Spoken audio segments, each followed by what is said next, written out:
조금 더 넘겨보면요. 그 뒤에 이제 그 2차원 공간에서의 이제 그 아까 보았던 그것을 가지고 시간과 공간의 그것이 어떻게 차원을 이루는가 뭐 이런 설명인데 그걸 위해서 이제 그 삼각함수의 뺄셈 정리를 좀 다룬 부분이 있습니다. 근데 그건 여기서 우리가 그렇죠? 길게 할 건 없고, 그건 우리 그 수학에서 따로 뭐 중고등학교에도 나오고 하니까 그래서 우리 그냥 이 정도만 그냥 얘기를 하고 넘어가지. 그러니까 이게 왜 이렇게 된다 하는 거는 지금 여기서 그걸 가지고 길게 얘기하려면 좀 우리 성격이 안 맞죠. 이건 중고등학교 책만 봐도 아는 건데 여기서 이렇게 있다는 걸 확인하고 넘어가는 게 우리가 하기 때문에 그게 이제 이 탄젠트 가폭 정리를 우리가 직접 곧 활용하기 때문에 이거를 회상시키는다는 의미에서 이걸 적어본 거죠. 그러면 이 사인 함수와 코사인 함수의 뺄셈 정리는 이건 금방 쉽게 그 증명이 돼요. 그러면 탄젠트는 이거에 또 B다 하는 것도 이게 탄젠트의 정의에 의해서 곧 나오기 때문에 그래서 여기다 집어넣으면 탄젠트 이 뺄셈 정리가 이렇게 된다. 이거는 이 함수 조금 공부한 사람이면은 쉽게 나올 수 있고 잊어버린 사람은 우리 책의 부록에 다 자세히 나오니까 그래서 요것을 그냥 확인하고 지나가자. 외우고. 외우고 가지고 고등학교 교과서에도 다 나오는 거니까. 그래서 필요하면 고등학교 교과서를 보든지 아니면 우리 책에 부록을 보면 다 나와요. 네. 이거 설명을 가지고 길게 잘할 수도 없죠. 그렇게 지나갑니다. 네네. 그리고 이제 이 벽에 두 개의 사다리를 놓았을 때 이제 요 아래쪽 사다리를 기준으로 위쪽 사다리를 보는 것, 요것에 대해서 이제 말씀을 해줬어요. 그러니까 요 그림은 요 땅이고, 요게 이제 단단한 벽이라고 생각하면 돼요. 근데 빨간 거는 사다리예요. 그래서 이제 그 B라는 사다리는 요거만큼 기울기로 여기 걸려 있고, A라는 사다리는 이거보다 좀 급하게 이렇게 걸려 있죠. 그럼 이 두 사다리 사이에 이제 그 기울기가 다르죠. 네. 이게 더 기울기가 크다고, 그렇죠. 더 많이 기울었다고 보죠. 네. 이건 기울기가 더 작고. 그래서 그 기울기는 요 각 알파는 이거의 기울기고, 베타는 이거, 요 각으로 나타낼 수도 있지만, 이것분의 이거. 그러니까, 기울기는 이것분의 이거가 B가 얼마나 되느냐. 네. 또 요거의 기울기는 이것분의 이거. 이건 이제 기울기. 그 탄젠트 알파와 탄젠트 베타가 이 각각의 두 사다리의 기울기를 나타낸다. 그건 누구나. 네. 그 밑변분의 높이니까. 그렇지. 그 탄젠트죠. 그 원래 탄젠트가 그 기울기를 나타내기 위해서 개발된 건가요? 결국 그런 거예요. 딱 좋더라고요. 그렇지 바로. 그래서 바로 기울기 탄젠트가 표시되기 때문에 이 각각의 기울기는 탄젠트 알파, 탄젠트 베타다. 이건 아무 문제가 없어요. 네. 근데 여기서 이제 재미난 문제는 뭐냐면, 그러면 이것을 땅이라고 가정하고, 이걸 기본 바탕으로, 근데 왜냐하면 이거나, 이게 2차원 평면에서는 대등한 거예요. 그렇죠. 실제로 물리적인 세계에서는 중력이 있다고 생각해서 사실은 이걸 평면이라고 하지만 중력은 빼놓고 보는 거야. 우리 이 시공간 안에서는. 그러니까 이거나 이 방향은 대등하니까 이걸 기준으로 꼭 기울기를 얘기할 필요가 있느냐. 이걸 기준으로 기울기를 얘기하냐. 네네. 그럴 때는 이거 자체의 기울기는 0이죠. 그리고 땅이 오히려 마이너스 베타만큼의 아래쪽 우리 기울어졌다고 보면 되는 거예요. 네. 그렇죠. 그런데 관심은 요 A라고 하는 사다리의 기울기가 얼마냐 이거예요. B를 기준으로 해서. 네. 그러면 어떻게 보면 돼요? 각으로 보면 이제 요기니까. 그래서 이게 요각이 되죠. 그렇죠. 요각의 탄젠트란 말이야. 요각의 큰 각에서 작은 각을 빼고 나머지. 그렇지. 요 작은 요 예각의 탄젠트가 이걸 기준으로 했을 때 이거의 길기죠. 예. 그러니까 요걸 수직으로 이렇게 직각으로 잡으면 이것분에 요 길이가 되는 거예요. 네, 네. 그건 너무 당연한 거 아니에요. 그 다음 자에 그거 내가 표시했죠. 네, 그러니까 그건 탄젠트 알파 마이너스 베타인데, 근데 조금 전에 왜 이 탄젠트 저 뺄셈 정리를 했냐면, 이거는 우리가 알고 있는 탄젠트 알파와 탄젠트 베타로 어떻게 이게 표시되느냐 하는 관계가 여기 나와 있어요. 그러니까 지금 우리는 각각의 기울기, 땅에 대한 각각의 기울기가 있으니까 그걸 알면 요 상대적인 기울기를 알 수 있다. 근데 각각의 기울기를 우리가 요거가 A라는 사다리의 기울기, 요거는 B라는 사다리의 기울기고, 여기 또 있죠? 네. 그러니까 요 1 플러스 요 공식이 성립한다 이거야. 너무도 당연한. 요 공식을 알면 아주 편리하게 기존각만 알고 있어요. 그렇죠. 이제 우리가 시간 이 속도의 상대 속도를 나타낼 때도 이거하고 똑같은 생각을 하는 거예요. 그래서 4차원일 때, 그러니까 말하자면 거리와 시간이 4차원으로서 서로 대등하다고 할 때는 바로 이 방법으로 상대 속도를 이제 볼 수가 있는데, 그것을 나타냅니다. 예. 그러니까 요거는 이제 그 여기도 길이, 여기도 길이인 이제 그렇지. 우리가 흔히 아는 그렇지. 이제 2차원 공간인데 이 시간도 이렇게 나타날 수 있다는 이게 말씀이죠. 이제 핵심인데, 이게 핵심인데, 시간과 공간은 사실은 뭐 다른 걸 인정해야죠. 근본적으로 다르죠. 다른데도 불구하고 재미있는 것은 그 시간에다가 i를 곱하는. 그러니까 아까 잠깐 언급했지만은 가우스의 이 평면, 그래서 실수와 허수축이죠. 근데 허수축하고 실수축은 i를 하나 곱한 차이가 있어요. 그래서 실수축의 이 길이를 a라 그러고 요쪽의 거리를 이제 b라고 할 때는 그냥 b가 아니고 ib가 돼. 그래서 ib를 그냥 실수하고 같이 취급하자 이거지. 그래서 그걸 ib를 예를 들어서 베타로 도착해. 네. 그러면은 이쪽은 a고 이쪽은 베타. 그러면 완전히 대등한 두 개의 그냥 실수로 되죠. 그러니까 베타는 그러니까 실수 그 자체가 뭐 실수에 해당하는 거로 이제 보면, 그러면은 그런 의미에서는 2차원인데 i가 붙어 있는 거를 생각하면 a하고 b는 정확한 2차원은 아니지. i가 붙어 있기 때문에. 그래서 그 i 붙은 것까지 감안한 걸 함께 하는 것을 또 하나의 실수로 보면 완전히 2차원이에요. 바로 시간과 공간의 관계는 그냥 똑같이 4차원이 아니라 시간축은 여기다가 여기 K 속에 i가 들어있어요. 그래서 요건 i가 들어있는 어떤 상수를 곱해서 타우라고 놓으면 요거 사이에는 대등하다 이거지.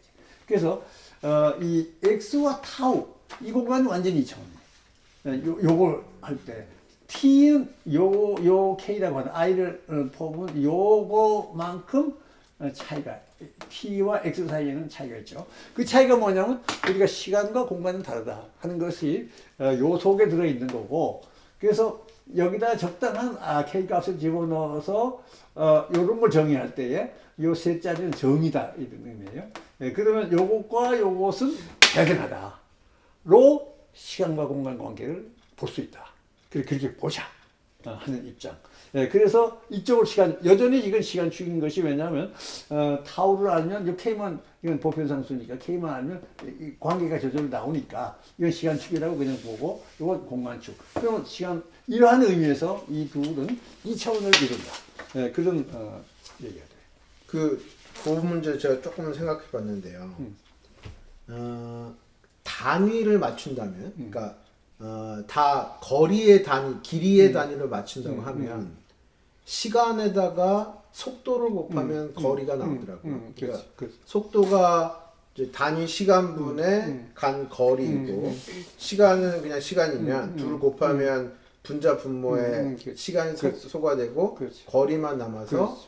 이제 속도를 곱해주면 이제 시간의 단위가 거리의 단위로 바뀌어주는데 그렇지. 근데 이제 그때 요 상수를 곱해서 그 단위를 맞춰준다라는 것까지 이제 테크니컬까지는 알겠는데요. 요건 조금 벗어나는 건데 물리학에 보면 무슨 상수 얘기가 맨날 나오잖아요. 그리고 이제 그 상수가 곱해진다 아니면 상수가 앞에 붙어 다닌다 뭐 이런 얘기가 막 나오는데 그 상수라는 것은 그러니까 이 경우처럼 단위를 맞춰주기 위한 하나의 뭐 필요 불가결한 어떤 뭐 이런 건가요? 그런 성격이 많죠. 예, 그런 성격이 많은데 지금 이제 이 경우가 그래요. 그럼 이 K가 뭐냐? 이제 이 K는 지금 두 가지 성격을 나타내야 돼. 하나는 이것은 T는 허수축에 해당하는 거다. 이 때문에 I가 반드시 K 안에 들어가야 돼. 아, 허수축. 허수축이기 때문에. 그러니까 다시 말하면 시간축은 수학적으로 볼 때의 실수축이 아니라 허수축이 시간에 해당한다. 이건 우리가 놀라운 또 발견이지.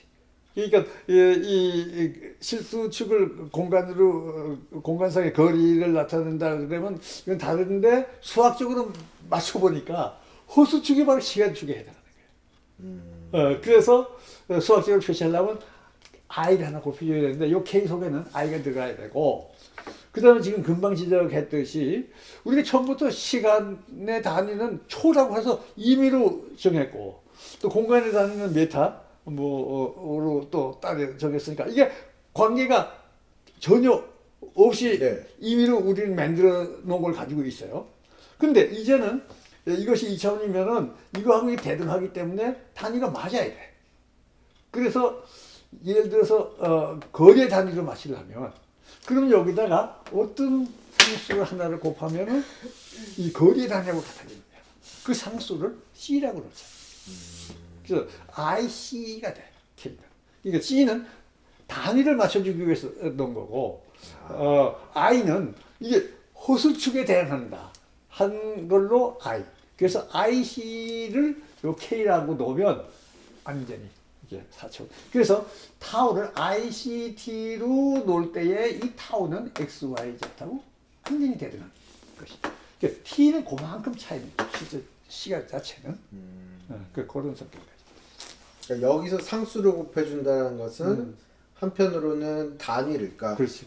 우리가 기존의 시간이라고 이해하고 있는 것을 이제 거리와 다름이 없는 것으로 가정하기 위해서 내지는 뭐 그렇게 이해하기 위해서 수학적으로도 단위를 맞춰주기 위한 하나의 테크니컬한 것과 또 하나는 우리가 시간과 공간을 그 같은 성격의 것이라고 놓았을 때 수학적으로 이미 마련된 것 중에 복소수라고 하는 그 일단의 질서가 잘 맞아 들어가기 때문에 시간이라고 하는 것을 그쪽에 허수축에 관련된 거에 매칭시켜주기 위해 허수에 관련된 것들 거기에 부여해준다. 이 두 가지 의미가 있다. 그렇지, 그렇지. 예. 그래서 I하고 C가 거기 K입니다.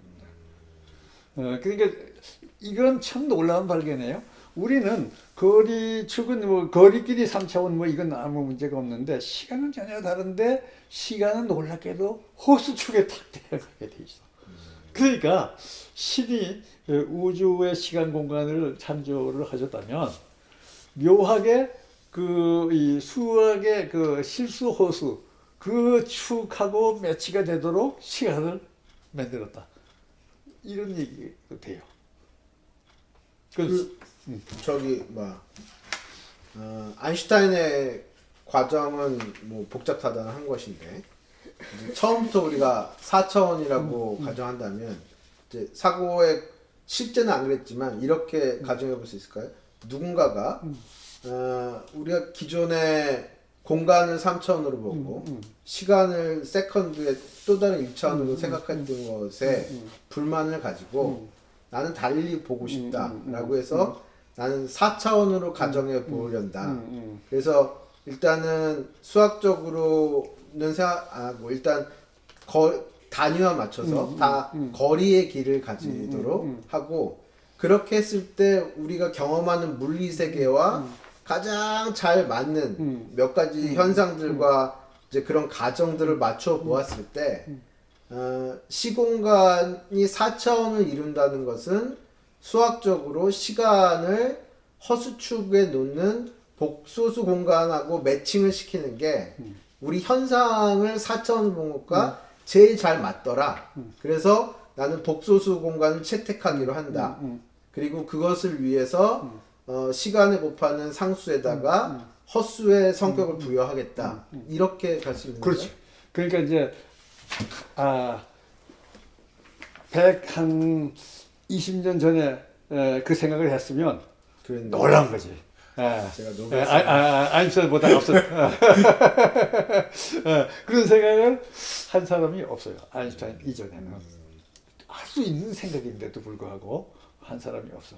아인슈타인이 그거 아닌 방법으로 아까 잠깐 언급했지만은 그 엉뚱한 가정 두 가지를 통해서 결과적으로는 거기에 해당하는 걸 만들어 놓고 보니까 그러니까 민코프스키가 볼 때에 이게 그거다 하고 차후에 그걸 알았네. 그런 결과예요. 근데 본래는 그렇게 할 수 있어요. 아주 뛰어난 아인슈타인을 능가하는 맞아 천재적인 사람이 있다면 우리 시간 공간이라는 것이 어떤 특별히 관계가 가지는 구조가 있을 거 아니냐. 근데 공간 3차원 그건 인정하고 시간도 거기에 또 하나의 차원 4차원이 됐으면 또 재밌겠는데 근데 그냥은 아무 일도 안 되는데 호수에서 실수 호수 차이가 아이만큼 있는 그 가우스 2차원이 있으니 그걸로 하면은 실수에서 나타나지 않는 거는 그걸로 해결돼요. 그러면 나머지 한 문제는 그럼 기왕에 만든 시간 단위와 기왕에 만든 거리 단위를 매치하자. 그 매치시키는 상수를 C라고 놓자. 그러면 딱 끝난 거예요. 그럼 여기서 조금 너무 이렇게 왔다 갔다 하는 것 같은데요. 너무 저한테는 그 중요한 질문이라 한 가지만 더 여쭤보면 이 책에 보면 가우스 이 전후에 그것을 복소수를 개발하던 시기에 이제 수학자들이 허수를 이미지너리 넘버라고 했을 정도로 그렇지. 그거는 그러니까 수학에서 나온 개념이긴 하지만 여기에 너무도 실제와 매칭을 시킬 수 있는 성격을 갖고 있지 않기 때문에 그냥 상상 속의 숫자라고 했던 것 같은데요. 뭐 상상은 얼마든지 할 수 있으니까 뭐 그러자 라고 하는 건 이제 수학 안에서는 뭐 용인이 될 것 같아요. 제가 생각할 때. 근데 우리의 실제 세계와 가장 잘 매칭이 되는 수학적인 개념과 질서 체계를 딱 매칭시켰을 때 시공간 4차원과 소위 이미지너리 넘버를 포함한 복소수 체계가 잘 매칭이 된다는 겁니다. 그러면 그러니까 심지어 수학 안에서도 리얼이 아닌 이미지너리라는 넘버의 이름을 가진 놈들을 동원을 했는데 4차원은 그러면 그러니까 그렇게 우리가 이해한 물리 세계는 그것의 실제성? 그것이 리얼인가? 이런 문제는 어떻게 되는 건가요? 그러니까 이제는 이미지너리라는 말을 이제는 빼야지. 그때는 그게 어떤 물리적인 거에도 대응이 안 된다. 허수축은. 수학적으로만 그 의미가 있어요. 왜냐하면 마이너스 제곱을 해서 마이너스 1이 되는 숫자가 있느냐 했더니 그쪽 축밖에 없는 거야. 수학적으로는 있어야 되는데 네. 실제는 그런 것이 연결시킬 방법이 없어서 이거는 수학적으로 상상은 할 수 있지만 현실 세계하고는 무관하다고 해서 허수 또는 이미지널이라고 했는데 이게 바로 시간이 들어 이거야. 이게 얼마나 놀라운 거야. 이게 거리가 그 실수 축이 공간이냐고 치면 이게 바로 시간이에요. 이 시간이 왜 이미지널이야? 이거 현실 세계지. 그러니까 지금은 말하자면 물리를 통해서 이제는 그 허수가 아닌 거죠. 또 하나의 물리적으로 의미 있는. 근데 그 물리가 이 실수를 공간 축이라 걸 때 시가죠. 이게 얼마나 재밌는 거예요. 예, 그런 것이 물리를 통해서 이루어진 거예요. 아 그러면 역으로 이제 복소수의 실제성이 4차원 시간관 개념과 설명으로 거기에 수학적인 거에다 다시 의미 부여가 된 거네요. 그렇지. 그게 이미지너리가 아니다. 그렇지. 근데 사실 또 양자역학이 또 많이 써. 아 그래요? 또 그 많이 써서 이제는 정말 허수라고 하는 것을 아무 의미도 없는 수학적인 상상 속에 나온 거라고 보지 않아요. 그러니까 참 재밌는 것이 어떻게 그렇게 우리가 상상으로 해서 만들어 놓은 그것이 현실에 맞느냐. 이거 항상 과학자들이 감탄하는 거예요. 자연계는 참 오묘하다 하는 것이 바로 그런 데서 나온 얘기가 되죠. 그렇네요. 그 흔히 하는 말로 뭐 없었으면 어쩔 뻔했냐 뭐 이런 얘기인데 복소수 없으면 어쩔 뻔했나. 그렇지. 근데 재밌는 거는 수학이 앞서. 아 수학이. 참 재밌죠. 물론 같이 가는 수도 있고, 또는 뭐 물리하다가 그걸 만드는 수도 있지만, 그건 벌써 가우스 벌써 19세기 사람이고. 아니야 19세기 아니지 17세기인가? 가우스 17세기. 17세기. 그때부터 그 생각을 했는데 20세기에 와서 비로소 이게 말하자면 허가 아니다. 이렇게 된 거죠. 그래서 이제 상대 속도 문제를 다뤄보면요. 그러니까 저는 이제 이렇게 놓고 보았을 때 우리가 기존에 아는 상대 속도의 문제가 어떻게 달리 풀리느냐 뭐 그런 걸로 선생님께서 하나는 우리 일상 세계에서의 문제 이제 예를 하나 드셨고 그 다음에는 일상 세계가 아니라 이제 거의 우주적 사건에 해당하는 그런 예를 두 개 드셨어요. 첫 번째 거는 우리가 맨날 고속도로에서 경험하는 거 100km로 가는 그러니까 추월선으로 한 차는 100km로 가고 이제 이쪽에 주행선을 누가 60km로 간다라고 하면 이제 톨게이트에서 쭉 그 둘을 보면 하나는 100km로 가고 하나는 60km로 가겠지만 주행선으로 가는 차가 자기를 앞지르다가 쭉 추월해 가는 차를 보면 걔는 얼마로 가는 걸로 보일 것인가 하는 일상 세계에서의 경험의 문제고 이거는 조금 더 심각하게 거의 광속의 90%의 속도로 가는 두 우주선이 서로 마주보고 오면 얘는 나는 가만히 가고 있는지 모르고 그냥 우리 우주선은 그냥 서 있는데 라고 느낀다고 했을 때 저쪽에서 나를 향해 달려오는 저 우주선은 얼마로 보이겠는가 반대는 또 어떻게 되는가 이런 이제 그런 문제죠. 그래서 이 두 가지 문제가 기존의 3+1차원에서 풀리면 어떻게 풀리고 4차원에서면 어떻게 풀리는가 요거를 이제 선생님께서 설명을 하셨는데 요게 이제 그거죠. 말로 쓰는 거고. 예. 그래서 이게 우리가 기존의 3+1차원의 한 차원만 우리 공간을 따지면 되니까 1+1차원이고 그러면 이제 뒤따라가는 60km 속도의 차에서 100km 차를 본 요 속도는 요 둘 간의 요 차이일 뿐이다. 그러니까 시간이 이만큼 경과하는 동안 이 시간 처음 출발은 이게 같은 위치에 있었어요. 네네. 같은 위치에 있다가 시간이 요만큼 오는 동안 여기서부터 이만큼 멀어졌지. 여기서 보면. 그러니까 여기서 봤을 때 이것의 속도는 이 거리를 요 시간으로 나눈 거다. 그렇죠? 시간이 이만큼 오는 동안 이렇게 갔으니까 그러니까 이 거리를 요걸로 나눈 것을 우리가 이것에서 본 이것의 속도라고 생각하죠. 네네.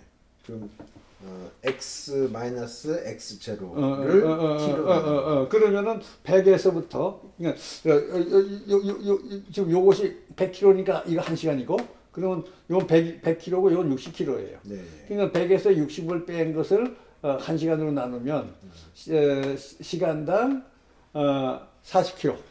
네. 그러니까 가는 걸로 그렇죠. 네. 보인다 하는 생각에 뭐 일상생활은 뭐 전혀 당연한 거 같지. 그렇죠. 그런데 4차원으로 보자. 그다음에 이걸 이제 그대로 했어요. 그래서 우리는 항상 이렇게 본다. 그러니까 아마 뭐 누구나 이거 그냥 그저 이런 생각도 해보기 전에 그게 당연히 40km로 보이지 하고 다 답할 건데 머릿속에 이 계산을 하고 있는 거예요. 여기서 V는 앞에 가는 차의 속도. 그렇지. 이제 T분의 X고 그렇지. U는 뒤에 가는 차의 속도. 그렇지. X T분의 X제로. 그러니까 이렇게 보인다고 보겠죠. 이건 틀려봤다고 볼 거야. 네. 이거 뭐가 틀리냐? 전혀 흠잡을 데가 없어 보이죠. 네. 근데 흠을 잡자 이거야. 그래서 4차원으로. 자, 이건 뭐야? 이게 이제 요게 이제 아까 차의 비로 이제 아래 뒤에 차고 그렇지. 앞에 차인데 이제 멈춰 있는 사람에서 두 차를 보면 이렇게 보이는 것을 우리가 앞에 건 100km, 그렇지. 뒤에 거는 그렇지. 60km 봤는데 이제 뒷차가 자기가 움직이는지 모르고 나는 정지해 있다라고 착각하고 앞에 거를 보았을 때는 어떻게 보이느냐 그랬을 때 앞에 같이 1 플러스 1차원에서는 이제 뭐 정지해 있는 데서 보는 거나 그 차에서 보는 거나 똑같지만 이때는 동등 차원이기 때문에 얘가 기준축이 돼서 파악이 될 수가 있고 그럼 이제 앞차의 속도는 이렇게 된 것이 아니라 이렇게 된 걸로 앞차의 속도를 계산할 수 있다. 이렇게 해서 이제 아까 그러니까 시간과 공간이 합쳐서 이게 대등한 것이 되면 지금 이것과 이것이 완전히 대등한 거예요. 대등한 거기 때문에 이것에서 그 기준으로 속도로 생각하면 여기서 이걸 기준으로 생각하면 여기서 생각하던 거하고 똑같은 방식으로 생각해요. 그렇죠. 예. 그러니까 이걸 기준으로 하면 여기서 수직으로 올라간 이 거리 이만큼 요만한 시간 이건 자기가 흐르는 자기가 차에서 흐르는 시간이에요. 네. 요 시간 동안 요거만큼 간 걸로 봐야 된다 이거지. 당연히 그렇죠. 그렇게 하면 탄젠트 알파 마이너스 베타의 탄젠트 요각이 알파 마이너스 베타니까 그래서 탄젠트 알파 마이너스 베타가 돼야 한다 이거야. 그럼 아까 사다리의 관계하고 똑같은 거예요. 예, 사다리. 이게 지금 이 2차원일 경우에 사다리 계산법하고 같아야 되고 아까는 사실 여기서 보면 억지지. 이거 어떻게 했냐? 이렇게 해놓고는 실제 생각은 시간을 요거만큼 간 걸로 생각을 하고 거리를 여기서 이렇게 간 걸로 생각을 했어. 이거는 이거에다가는 모든 시간은 이걸 기준으로 해야 된다 하고 딱 못을 박았던 거예요. 그러니까 시간의 관건 일정하게 흐르기 때문에 그리고 이제 거리만 이렇게 여기 간다고 말하자면 이 좌표축을 떠나지 않고 이걸 그냥 본 거지.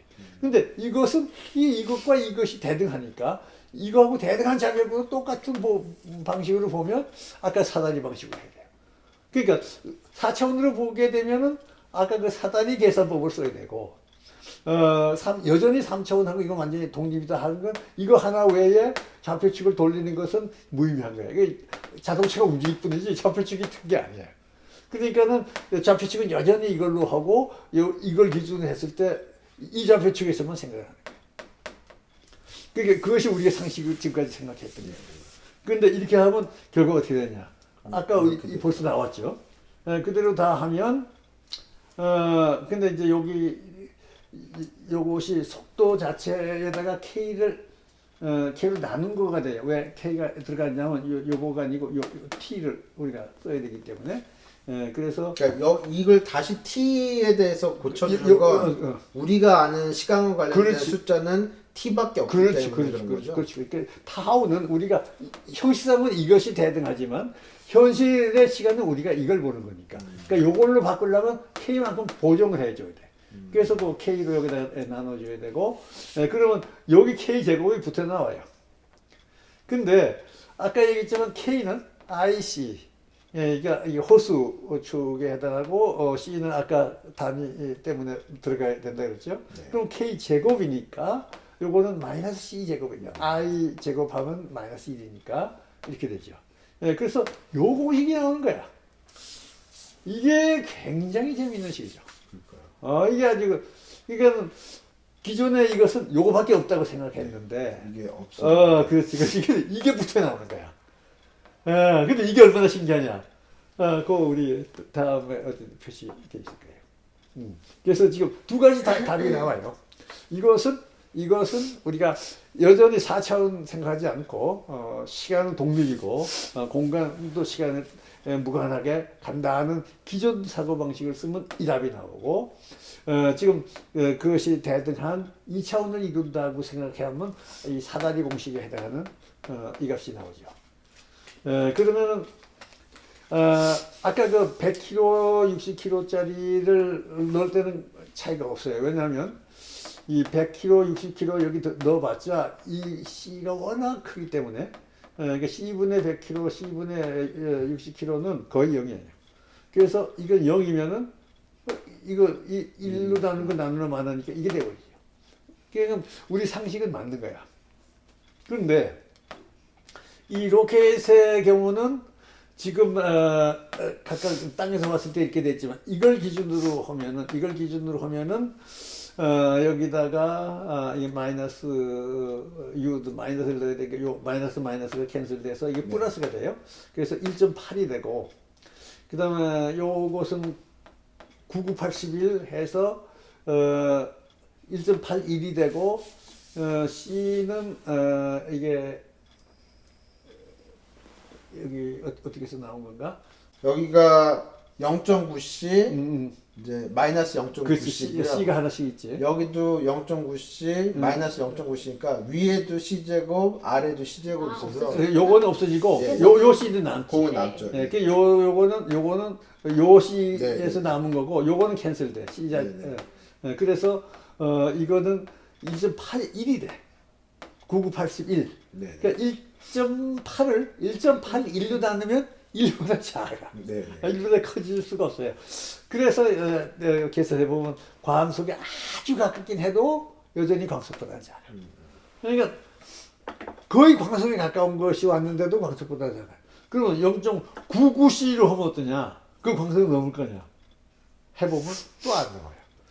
아무리 9가 8이 있어도. 그래서 절대로 이 방법으로 해서 아무리 빠른 것끼리 가봐도 광속은 안 된다. 그렇게 희한한 결과를 주는 거예요. 더 재밌는 게 바로 이거죠. 이 중에서 V 자체가 C다. 그러니까 맞으면 저쪽에서 오는 걸 C를 보면서 나는 뭐 광속의 90%로 가지고 가면서 본다든가 또는 광속을 따라서 광속의 99%로 따라가면서 광을 보자. 그러면 어떻게 되느냐? 아무 방법으로 별별 수단을 다 써도 U에 무관하게 이것이 C라면 요거 C를 여기다 집어넣으면 무조건 요것은 C가 돼. 요 금방 계산이 되죠. 그러니까 만약에 이 중에 하나가 V고 U는 U는 C만 아니면 돼요. C 자체면은 C 0분의 0, 0분의 0 해서 이걸로 결정이 안 돼. 그러니까 그건 제외하고 하여간 리미트 C로 해서 뭐 C에 99.9999 해서 뭐 9가 100개가 되더라도 U는 U대로 상수가 돼요. 같지 않기 때문에 그러면 C가 돼요. 그러니까 이 얘기가 바로 아인슈타인이 가정한 거지. 광속도는 아무리 빨리 가든 어디서 봐도 항상 C다. 이 터무니없는 가정이 여기서 증명이 돼요. 네. 그러니까 이것이 나오기 전에 이것을 우리가 이거에 무관하게 증명하기 전에 이것을 믿어라 하면 못 믿죠. 왜냐하면 이것을 믿을 때는 우리는 뭘 생각했을 때냐면 이걸 생각할 때거든. 선생님 근데 지금까지 이렇게 수식 가는 걸 봐도 C가 광속이라고 생각 안 해도 지금 이 식이 다 나오지 물론. 않나요? 그러니까 C가 광속인지 어떻게 알았어요? 아니 그러니까 이 광속이 결국 여기서 C 값은 네. 자연이 말해주는 거야. 우리가 C를 그렇게 놨죠. 근데 우리가 놓고 싶은 데 놓은 게 아니고 우리가 과거의 시간 좌표와 단위와 공간 단위를 정해놓고 그리고 자연한테 묻는 거지. 시간과 공간이 같은 말씀하시는 거예요? 그것이 우리 현실 세계는 시간과 공간의 단위가 같게 되려면 우리가 놓은 그 단위상에서 그 값을 어떤 값으로 놔야 그것이 현실 세계에 맞게 되느냐. 그럼 계산으로 광속이 나온 거예요? 선생님? 실험으로 나온 거예요? 그러니까 자연한테 물어보는 거야. 그 자연만이 대답하는 거예요. 그러니까 자연에서 측정해 보면 그 관계. 실험을 해보면 저기서 C 값이 광속이 나오는 그렇지, 거예요? 그렇지. 실험이란 말을 자꾸 나는 피하려고 그래. 자연이 대답해 주는 말을. 자연은 그 빛을 재든 뭐를 재든 뭐 하여간 자연에서 그것에 뭐에 해당하는 거냐를 우리가 찾아내면 그 값이 우리가 알고 있는 광속이에요. 그러면 아인슈타인은 가정을 광속으로 일단 놓은 것이고 그렇지. 실제로 스스로 뭐 측정을 해보거나 이런 걸 하시지는 않으신 거예요? 뭐 그 당시에 벌써 그 광을 나와 광속은 있으니까요. 많은 사람이 측정을 했지. 근데 이 이론 속에는 광속하고는 무관하게 여기서는 우리 자연계 모든 것을 살펴보니 이 C 값은 우리가 알고 있는 광속에 해당하는 것을 집어넣을 때 자연이 맞더라. 이렇게 그냥 보면 돼요. 논리적으로. 딱 광하고 관계없이 이 C를 이제 다른 식으로 찾아도 돼요. 다른 식으로 찾아도 되는데 어떻게 찾든 간에 그걸 찾아보면 그러면 자연은 이것이 우리가 현재 알고 있는 C 값에 해당하는 걸로 연결되더라. 이렇게 보면 돼요. 그 역사적으로 여기에서는 이제 그 논리적인 기교로 역사적인 이 과정은 달랐잖아요. 근데 그 실제로 그러니까 이러해서 그 상수 얼마를 가진 이런 걸로 자연이 서술될 수 있다. 상수값은 관측 결과에 따라서 정해지겠지만 이러한 상수가 있어야 된다. 이런 이론이 먼저 나오고 그 뒤에 관측이나 뭐 여러 가지 걸 통해서 상수값이 결정된 그런 사례도 있나요? 역사적으로는 잘 없지. 그냥 역사적으로는 그걸 모르고 다 미리 놓기 마련인데 이론적으로 이제 다시 체계화해서 그 관점에서 보자면 그러면 그런 것이 되죠. 지금 여기서처럼 이것에 맞는 걸로 여기서 딱 넣는데 실제로 그게 뭐냐 하고 이제 구에 매치해보는 그런 형식을 취하는데 역사적으로 이미 다 벌써 알고 있었던 거지. 그 여기 선생님 책에 쓰시는 거를 보면 이제 그 얘기했던 여기서 C라는 상수는 빛이라고 하는 어떤 특정 실체의 속도를 나타내는 값이라기보다 시간과 공간을 별개의 물리량으로 보고 각각 독립적으로 단위 정했게 나타나는 불가피한 조정치에 해당된다. 그렇지. 이렇게 쓰셨고요. 그 다음에 재밌는 얘기가 있는데 만일 시간과 공간이 4차원 물리량의 서로 다른 성분들임을 미리 알았더라면 이들 단위를 통일했을 것이고 따라서 상수 C는 당연히 1이라는 값을 가지게 된다 이렇게 쓰셨거든요. 그렇지.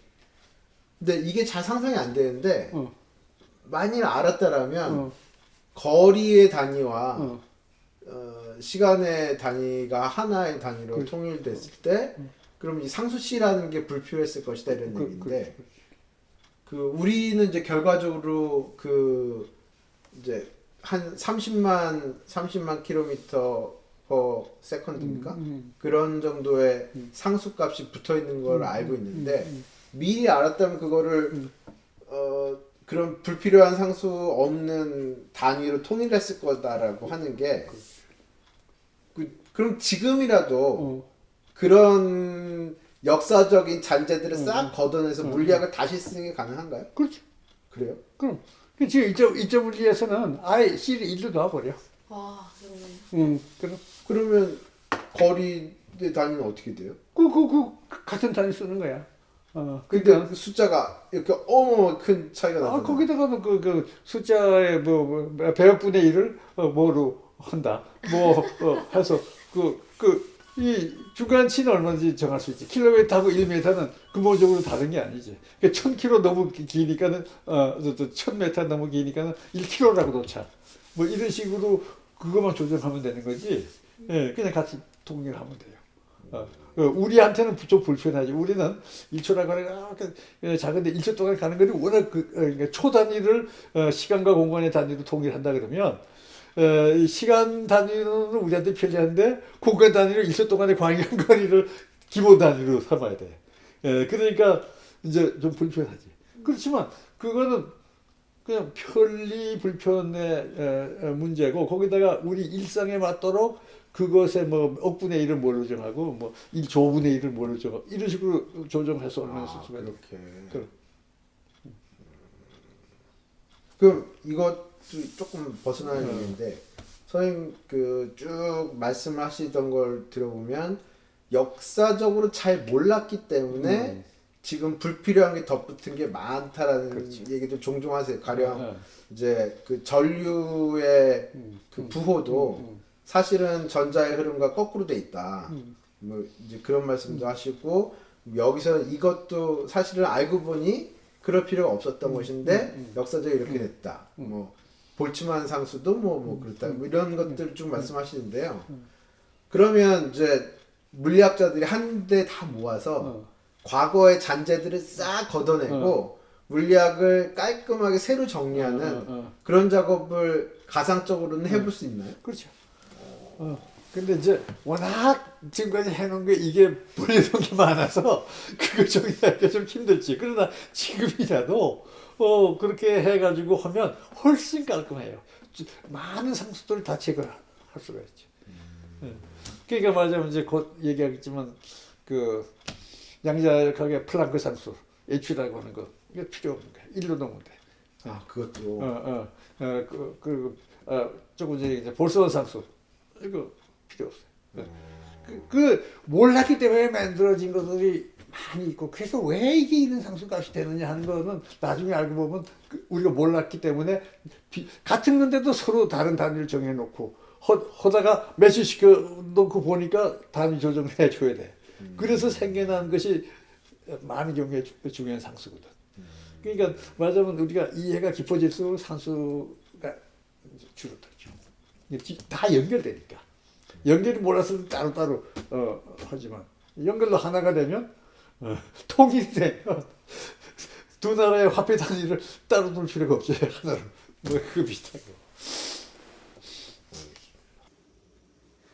벌써 5분만 잠깐 쉬었다가